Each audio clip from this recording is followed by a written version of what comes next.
Hello students, welcome back to our channel. आज हम लोग बात करेंगे फाइनेंशियल पावर इन इंडिया के बारे में।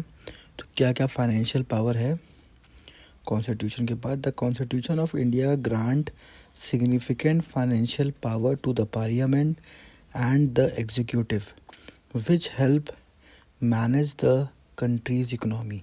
मतलब कॉन्स्टिट्यूशन ऑफ इंडिया जो है वो कुछ पावर देता है फाइनेंस से रिलेटेड, मतलब पैसे से रिलेटेड, किसको, पार्लियामेंट को, ताकि कंट्री को सही तरीके से मैनेज किया जा सके। तो क्या क्या फाइनेंशियल पावर में आता है, तो देखिए जब भी आपसे पूछा जाए फाइनेंशियल पावर तो एक चीज़ कंफर्म कर दिमाग में रख लीजिए कि पैसे से रिलेटेड बात हो रही है। ठीक है, तो सबसे पहले आएंगे power to tax.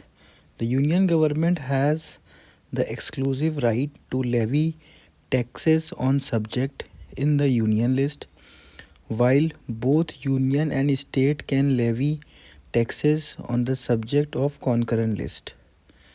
States have their own power to levy taxes on subject in the state list. तो देखिए अब यहाँ पे जो कॉन्स्टिट्यूशन में अलग अलग लिस्ट है, union list, concurrent list, state list, तो उसमें अलग अलग तरीके से लोगों को अथॉरिटी दी गई है, मतलब सेंट्रल गवर्नमेंट को और स्टेट गवर्नमेंट को अथॉरिटी दी गई है कि किस तरीके से वो टैक्स को इम्पोज कर सकते हैं।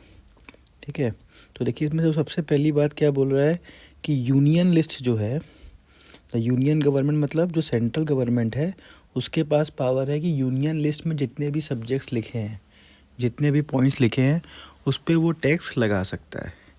नेक्स्ट क्या बोल रहा है, while both union and state government can levy tax on the subject in the concurrent list। मतलब एक जो दूसरी लिस्ट है concurrent लिस्ट, उसमें दोनों मिल के टैक्स लगा सकते हैं, यूनियन और स्टेट गवर्नमेंट दोनों मिल के।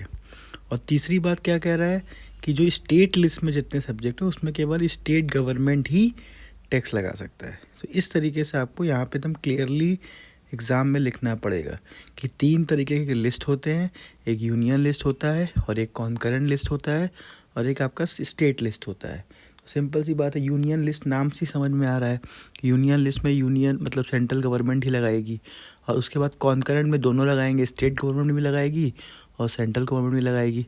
अब बचा क्या, स्टेट लिस्ट। अब स्टेट लिस्ट है तो मतलब स्टेट गवर्नमेंट उस पर टैक्स लगा सकती है। क्लियर है। तो देखिए एग्जांपल इसमें बता रहा है कि the GST is an example of the tax that is levied by both central and state government on the goods and service। तो ये कहाँ का होगा, कॉन्करेंट लिस्ट का होगा GST, क्योंकि इसमें GST जब भी लगता है तो सेंट्रल गवर्नमेंट भी लगाती है, स्टेट गवर्नमेंट लगाती है। जैसे CGST, SGST, तो CGST सेंट्रल गवर्नमेंट का हो गया, SGST स्टेट गवर्नमेंट का टैक्स हो गया। नेक्स्ट आते हैं approval of budget. The union budget is introduced by finance minister in parliament. No money can be withdrawn from the treasury without parliament approval। तो इसमें क्या बता रहे हैं कि जो बजट होता है वो तो यूनियन बजट होता है, ठीक है। तो फाइनेंस मिनिस्टर जो होते हैं, मतलब सेंट्रल गवर्नमेंट की यहाँ बात हो रही है, जो फाइनेंस मिनिस्टर होते हैं वो प्रेजेंट करते हैं। ठीक है, अब इसमें क्या बोल रहा है, बजट प्रेजेंट करने का उनको अधिकार दिया गया है, लेकिन अगर ट्रेज़री में से इंडिया के ख़जाने में से पैसा निकालना है उस बजट के लिए, तो वो सब चीज़ें पार्लियामेंट से ही अप्रूव होती हैं। तो मतलब पावर को इस तरीके से डिवाइड किया गया है कि एक ही इंसान हर जगह से पैसा ना निकाल सके। तो उसको अब बजट बनाने का काम फाइनेंस को दे दिया, फाइनेंस मिनिस्ट्री को। अब पैसा विड्रॉ करने के लिए आपको पार्लियामेंट से अप्रूवल लेना होता है। क्लियर है। तो देखिए इसमें एग्जांपल भी दिया हुआ है, the annual union budget will allocate fund to the various ministries is presented in the parliament each year. तो पार्लियामेंट में पूरा जो भी चीज़ें होती हैं, कितना कितना पैसा कितना कितना अलॉट हुआ है, वो सारा कुछ पार्लियामेंट में हर साल प्रेजेंट होता है, क्योंकि यूनियन बजट जो होता है उसको एनुअल बजट कहते हैं। हर साल वो बजट आता है। अब आते हैं next, borrowing power. The union government has the power to borrow money on the behalf of the countries and can also lend money to the state or other entities। मतलब यूनियन गवर्नमेंट के पास मतलब central government के पास power होता है कि अगर country में पैसे की दिक्कत है तो कंट्री के बिहाफ पे किसी से भी पैसा बोरो कर सकते हैं, बाहर के कंट्री से भी पैसा बोरो कर सकते हैं, बाहर के बैंकों से पैसा बोरो कर सकते हैं।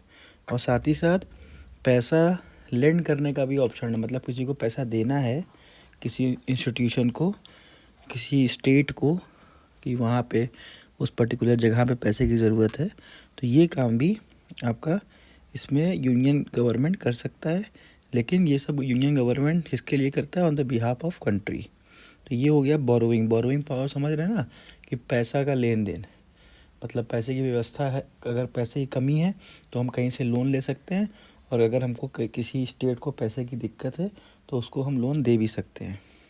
तो ये हो गया आपका बोरोइंग। तो इसमें देखिए एग्जांपल दिया है, the Reserve Bank of India act as the government bank and the government borrow by issuing bond to raise fund.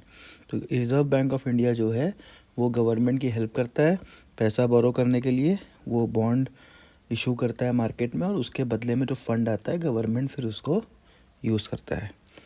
तो स्टूडेंट्स, ये जो मैं टॉपिक पढ़ा रहा हूँ, मैंने जिस बुक से मैं पढ़ा रहा हूँ वो मैंने डिस्क्रिप्शन में बुक दे दी है लिंक में। बुक बहुत अच्छी है, देखिए एकदम टू द पॉइंट चीज़ें लिखी हुई हैं, आप उसमें चेक कर सकते हैं। Thank you student for watching. हमारे चैनल को प्लीज़ सब्सक्राइब करिए और शेयर करिए। Thank you.